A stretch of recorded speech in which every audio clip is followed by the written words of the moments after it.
What's up, pups? It's Danny, and welcome back to my YouTube channel. As you can see, the setup is a little different today, and that's because I felt like it.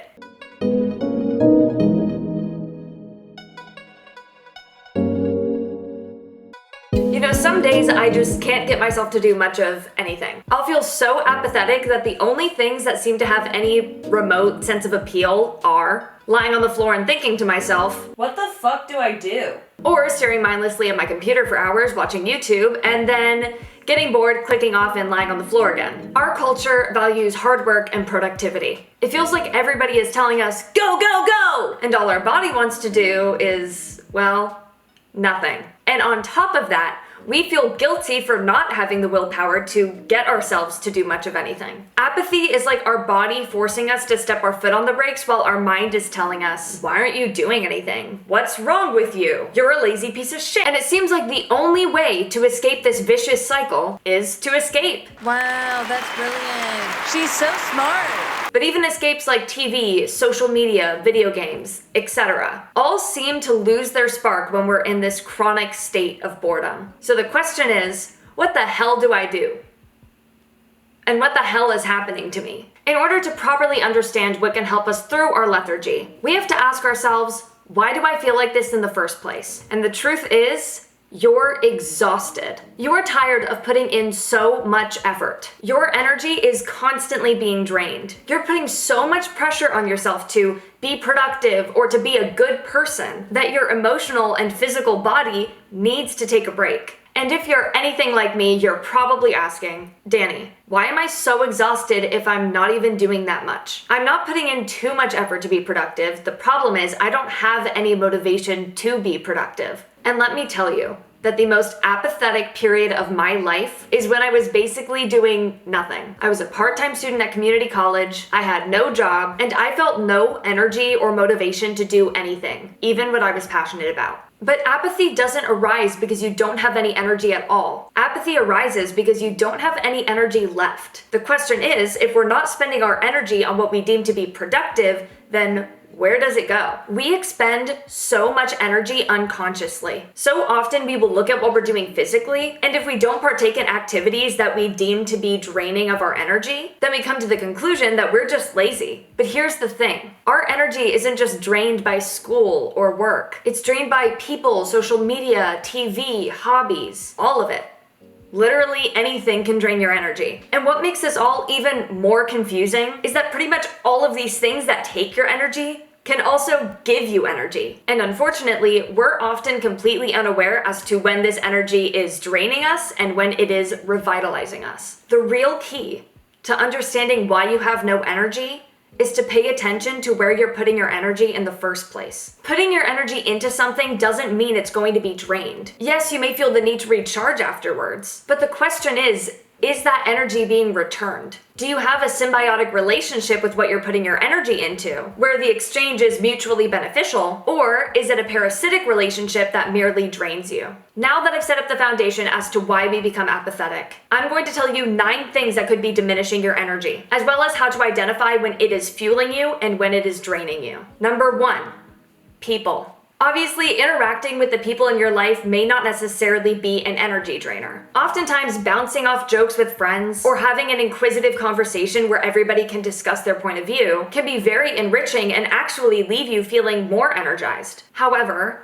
there are times where people can essentially act as energy vampires. They expect you to listen to all of their rants and all of their complaining with little to no regard as to whether you have the emotional capacity to have that conversation right now. Or they will ask you questions or coerce you into talking about things that you may not want to engage in at the moment. What makes this point even more confusing is that the person who may enrich you in one moment can at another point in time have a conversation with you that completely depletes you. This isn't just about knowing who's an energy vampire and who isn't, because then we're just putting people in boxes and assuming this person will always drain my energy and this person will always give me energy. This person is bad for me and this person is good for me. It's about being self-aware as to how that person is making you feel in this now moment. How can you tell when an interaction with a person is parasitic and when it's enriching? When an interaction is parasitic, oftentimes you will spend most of the conversation focusing focusing on negativity. Obviously, it's good to get things off your chest, it's good to interact with your friends and talk about things that are bothering you, but sometimes these conversations get to a point where we're just going in a loop complaining about the same thing over and over and over again. People are parasitic because they're trying to gain energy themselves. So just keep that in mind, because you may be doing this as well and not be aware of it. Sometimes in these conversations where it's highly focused on negativity, it gets to the point where you feel like you can't say anything unless it 100% validates the other person's point of view, or you say something that resonates at that same vibration of negativity. Which isn't bad, it's good to validate people's emotions, but in some moments it's also good to have the capacity to ask questions so that person can reflect on why these problems exist in their life. After leaving an energy draining conversation, we'll kind of walk away feeling used. Like that person interacted with you simply to vent about something or get something off their chest, and they had no regard for how that interaction may make you feel. And that they didn't really value your insight or you in the conversation, but more they wanted to just kind of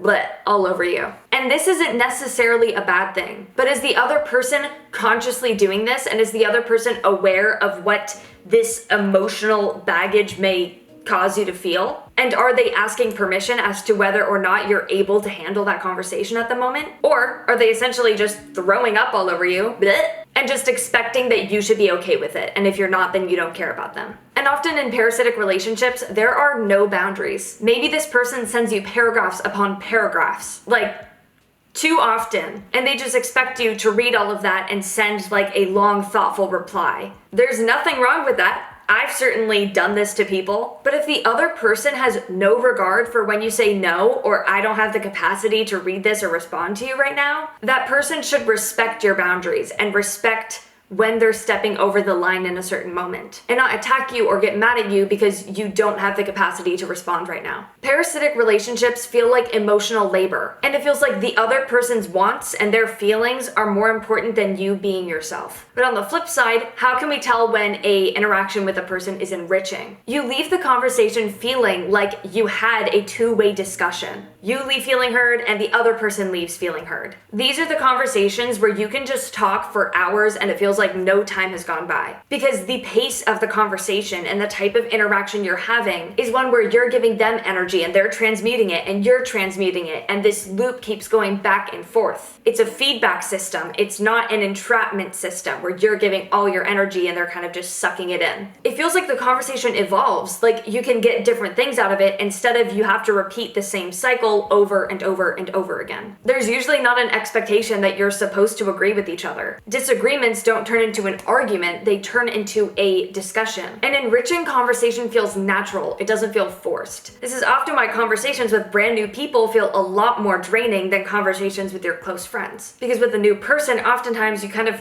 force an interaction. You're kind of gauging whether this other person is a cool person for you. Usually neither person is completely being themselves, they're kind of presenting a front that's easily acceptable. And so there's a level of effort and a level of kind of force. But even with new people, it will kind of start off that way, and then over time it will get easier and easier, and that's when the conversation becomes enriching. So at the end of the day, the real way to tell whether an interaction is parasitic or enriching is to pay attention to how it makes you feel. Number 2, perfectionism. Setting a high standard for yourself can certainly help you achieve goals and be proud of what you accomplish. However, when it gets to the point where we refuse to accept any form of failure or perceived failure, we spend a lot of energy worrying and needing to get things right. Working towards a high standard can certainly enliven you. It feels good to consistently put your energy towards something and to reap the rewards. That's an energy exchange. You give and you receive. And that doesn't necessarily mean you'll be receiving the reward that you're trying to create, but at the very least, you're getting something out of that situation, whether it's you're learning something or you're changing your point of view. Fear is a huge energy drainer. When you're a perfectionist, you'll often feel so tired,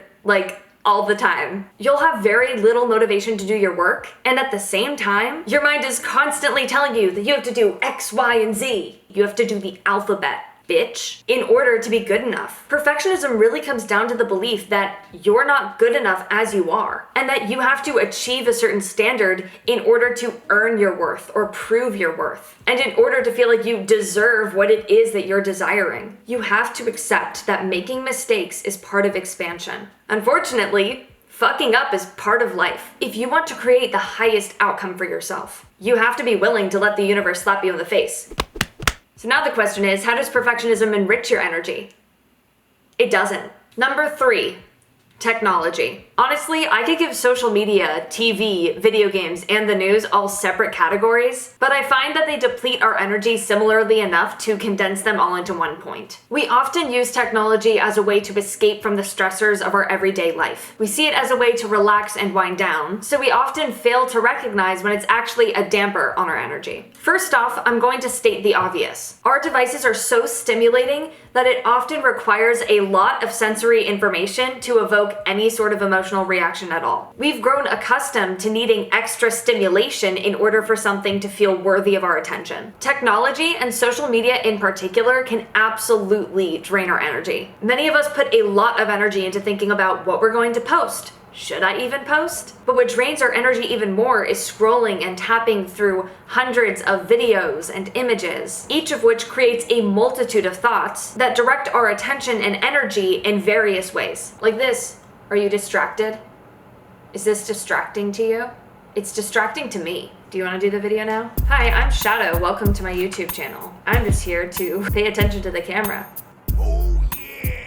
While watching a movie or scrolling through social media can certainly be a damper on our energy, it can also be something that revitalizes our energy. It gives us a break from having to think and effort. But sometimes we associate these devices with escaping our reality so much that we don't even realize when it's actually stealing our energy. So how do we tell when technology is depleting us or recharging us? When it's depleting us, we'll often feel like a zombie to the point where it's hard to stop scrolling. We're entrapped in this system because we're so used to being overwhelmed with the stressors of our everyday life that it feels better to escape into this little tiny portal where the thinking is done for us. But then what we fail to realize is that we get stressed out by this instead. We'll often constantly be comparing ourselves to the people we see on the internet or the people on TV. We're tricked into thinking we have to act a certain way or buy certain things in order to be perceived how we want to, in order to be cool. And obviously the biggest way to tell is when you put down your phone, you end up feeling tired and restless at the same time. When technology is recharging you, depending on the content, it can make you feel various ways. Sometimes it will make you feel relaxed. Sometimes it will make you feel curious. Other times it'll make you feel excited and inspired to do things. As I've said, when we're depleted of our energy, we'll get entrapped into things that are very low effort, things we can continue to consume. A lot of times on technology, we will start by recharging our energy. Start with a little moment of escape, and that's totally healthy, but it slowly morphs into something that isn't. At a certain point, we'll think about clicking off a video, and we can't bring ourselves to do it because the moment we start to turn it off, the stressors of our everyday life come back, and so we escape right into this technology hole. And we'll simply stay on it to avoid the stress of the real world. It's totally healthy to take a break from your stress, but you have to be willing to face your anxiety so you don't spend all of your time trying to escape it. Number 4. People pleasing. When we're people pleasers, we spend a lot of our time and energy thinking about how other people perceive us. When we're pleasing others, we'll often calculate our actions and fixate on others' behaviors that may clue us into how they feel about us. It's not bad to do nice things for others or to keep others in mind when you're making your decisions. However, there comes a point where we're no longer being authentic, where we've basically lost our ability to be authentic. Authenticity is effortless. That doesn't mean becoming authentic is effortless. It's not. But when you're being yourself, your actions are more spontaneous and genuine. Whereas people-pleasing is a trauma response. We respond to situations in very specific ways in order to avoid confrontation. Authenticity is pure expression. There's no editing, no suppressing certain qualities, unless you consciously make that choice to be safe in a certain situation. But obviously there comes a point where even that can turn into an unhealthy habit. When you're confident in your authenticity, you're not going to be constantly worrying about what other people think of you, because you know that how other people perceive you is a reflection of themselves. If you're a people pleaser, you know how much energy and effort it takes to be analyzing how someone else is and then to adjust accordingly. We don't associate it with depleting our energy because this whole energy drainage thing is happening internally. But believe me, if you are a chronic people pleaser and constantly drained of energy, this is probably the number one thing that's doing it. Oh man, why are you staring at me? I'm a musician. The fifth thing that can be draining our energy is our relationship with physical activity. Because exercising does take a lot of effort, we associate that with taking away our energy. And that can certainly be true. There comes a point where people are addicted to exercise. But I think the problem that most of us fall into is how our sedentary lifestyle gives us fewer opportunities to recharge our energy. And I know this sucks to hear because when you don't have any energy, probably the last thing you want to do is do something that spends energy. But I can't tell you how many times I will leave the house to go on a walk with very little energy and I come back feeling refreshed and recharged. Actually getting ourselves to do the action takes more energy than the action itself in a lot of ways. And I think because exercise is seen as such like a intense activity and you have to be going really hard in order to be doing something like good for your body, we see it as such a daunting activity that we kind of cop out entirely. One thing that's really been helping me is low effort exercise. For me, that's like doing yoga and stretching or going on a walk outside and soaking up the sun. And one thing I like to do on my walks is like pretend I'm an alien and I've never seen this area before,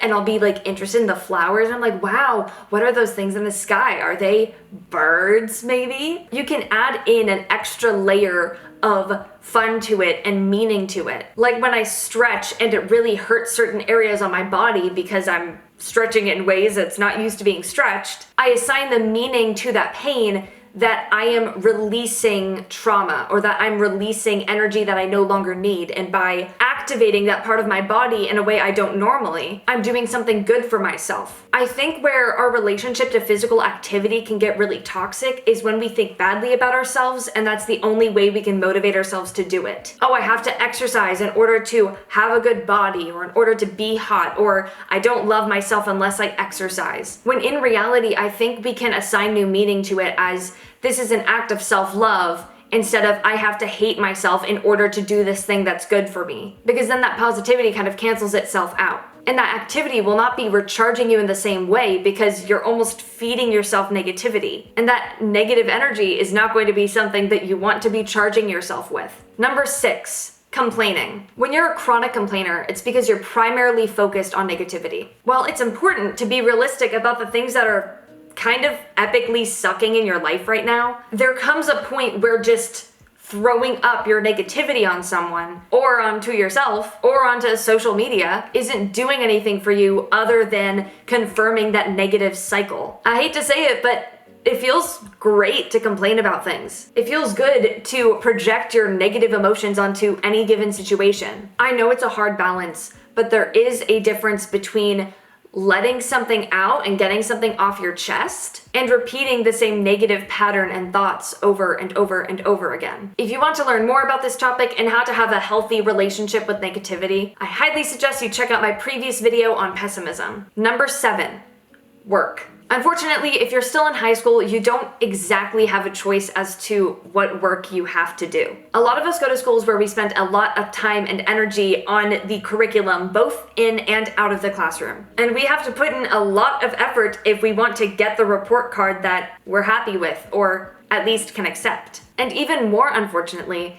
it's concerning how normal it's become to actually hate your job. Do you know how much more energy you have to put into something when you hate it, but you feel like you have to do it? Do you know how much less energy it would take if you actually liked what you were doing? I know it's not that simple. I don't want to come off as insensitive. I know a lot of people have to have careers where you need to have this job in order to survive and provide for yourself and your family. And your job doesn't have to be your passion. But I think we can all agree that it is a bit bizarre that we're kind of forced to do something every day that we don't even enjoy. So we spend most of our lives miserable. Our school system is kind of a reflection on the workforce. A bunch of people are required to do tasks that they don't really want to do, but you're either legally or financially obligated to stick with it. And you're indoctrinated with this sense of fear of all the bad things that are going to happen to you if you leave. If you drop out of school, you'll be working at McDonald's for the rest of your life. Oh, if you leave your job, you're not going to be able to get another one and then you're homeless. For the record, I am not suggesting that you drop out of school or quit your job because it's not enjoyable. However, I suggest that if you are unhappy with your situation, then set yourself up for the opportunity where you're not doing something that's a huge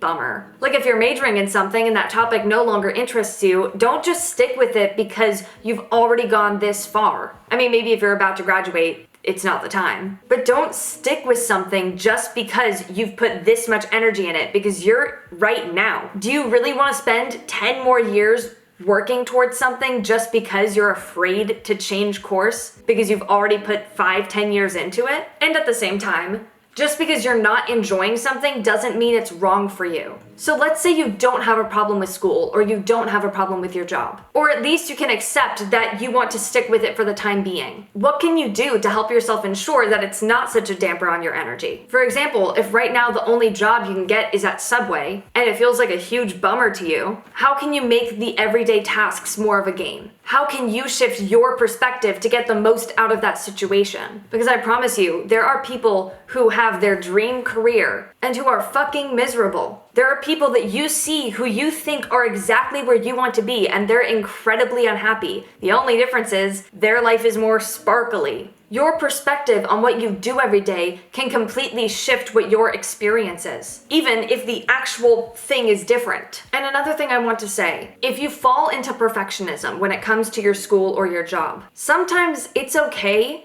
to ask for an extension. Sometimes it's okay to take a break. Let yourself be imperfect and be kind to yourself because of it. Know that you are loving yourself and you love yourself enough not to force yourself to do something that's going to damage your mental health. And again, I'm not suggesting don't do your work, don't do your homework. What I'm saying is know when you've put enough effort into it. Know when you've spent enough time on something, and accept that you don't have to be perfect. Coming from someone who literally dropped multiple classes in college a few weeks before the class ended because I wasn't going to get an A, it's fine if you're not perfect. Like shit, I wish that I finished those classes because I would have gotten the credits. I put in all that effort and decided that I can't accept a single C. Why? Number 8. Overthinking/overanalyzing. You know how draining stress is, how tiring it is to worry about everything. When we're overthinking, it's because our mind is trying to keep us safe. We're trying to logically sort things out in a way that makes us feel okay with the situation. We're looking at every piece of detail and creating meaning out of things so we know what to do and how to respond. This is a trauma response, very similar to people pleasing. Putting thought into things and analyzing things and creating meaning out of things is a normal human brain thing that we all do. This isn't a bad thing. It's something that can help us in our everyday lives. It's something that can help us better understand others, keep ourselves safe, all of that stuff. And it gets to the point where we use our mind so much to keep us safe that we're not in tune with our heart. We're spending so much time up here that we're not able to reflect properly on our truth. You know, when you're just like sitting there doing nothing and you're stressing about all the things you have to do and you can't bring yourself to do it because your brain's in overdrive and you're in freeze mode. Stress and apathy feel like two completely separate things that don't really correlate, but they're actually incredibly intertwined. Stress, in a way, is supposed to motivate us into action. It's saying, oh, you have to do these things so these bad things don't happen. And our little monkey brain is like, fuck, let's write my essay. Oh, let's do this thing so I don't have to deal with all these fears. But the problem is these fears become so big and so overwhelming, and our minds can't stop thinking about it because it's trying to keep us safe from it, that we become that deer in the headlights, where taking action on that thing feels a lot scarier than not taking action, even though we know that not taking action will lead to the result that we don't want. This is also why we procrastinate on things, because our mind is trying to find any way to escape from the stress. Like, I don't know about you, but I've always been the person to write my essays last minute. And that's because I didn't want to have to face the stress. I didn't want to have to deal with all those overwhelming feelings so I could focus on other things and not have to think about it. And then I stay up till 4 a.m. finishing an essay and only get like 2 hours of sleep before school. Good job, totally worth it. And last but not least, number 9, your diet. I know that this is probably one of the most obvious things I can put on this list, but I have to include it because it's so important. Now, I can sit here and tell you all the very true things like eating a lot of sugar, especially if it's processed, and drinking caffeine is going to lead to a crash later in the day, or not drinking enough water will lead you to feel exhausted. But what's most important is what works for your body. Some people will tell you that eating vegan is the way to go. You have to eat the live fruits and vegetables. Other people will tell you that you should eat a high protein diet and that eating a lot of meat is good for you. And I'm here to tell you that every body is different. No pun intended. It's important for me to state the obvious. Don't consume a lot of processed sugar. Don't replace caffeine with sleep. Reduce your intake of processed foods. Drink a lot of water. But at the end of the day, what feels good to your body is most important. Pay attention to how different foods make you feel. Not just while you're eating them, but afterwards. And the hardest part about this is don't lie to yourself. I know that a nice pasta dish can taste really delicious and make you feel really happy while eating it. But honestly, after you eat that, how does your stomach feel? How does your body feel? Where are your energy levels? Do you feel revitalized or do you feel drained and like you have to sit there and be like, And this doesn't mean never eat the things that make your body not feel great. It's good to treat yourself, but pay attention to your body's reaction to what you're putting into it. And also recognize that what's healthy for one person may not be good for the next. I can eat one meal and the person right next to me has a stomach ache and I'm just like, oh, this is great. I feel amazing. Honor your individual vessel and what it needs and what fuels it properly. And of course, indulge in what tastes good every now and then. And obviously a little honorable mention, the amount of sleep you get is really important. And getting too much sleep can be just as bad for you as not getting enough sleep. Some nights you will need less sleep and maybe 6 hours works for you one day. Maybe another day you sleep for 10 hours and you feel great. But I feel like the days where I sleep too much, I feel even more exhausted than the days where I don't sleep enough. I feel so heavy and like, how do I feel like I need to go to sleep when I was just asleep for like 12 hours? And believe me, I am not the person that's going to tell you, go to bed early and wake up early. That's going to be great. Bitch, I've been going to bed at 4 a.m. and waking up at noon.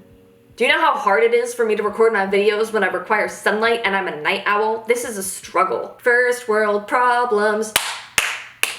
So that is all I have for you today. Next week's video is actually going to piggyback off of this one. I'm going to be talking about what to do when you don't feel like doing anything. So instead of just seeing what depletes your energy, you'll be able to see what you can do when you don't have the energy to do shit. Thank you so much for watching this video. I really hope you enjoyed it. Please like, comment, and subscribe, and hit that notification bell if you're really cool. Shout out to the Fox Tribe on the Patreon page. I post videos over there as well. I want to make content creation and speaking about this stuff a full-time job, and supporting me over there is a great way to do it. I love you. I appreciate you. Have an amazing day.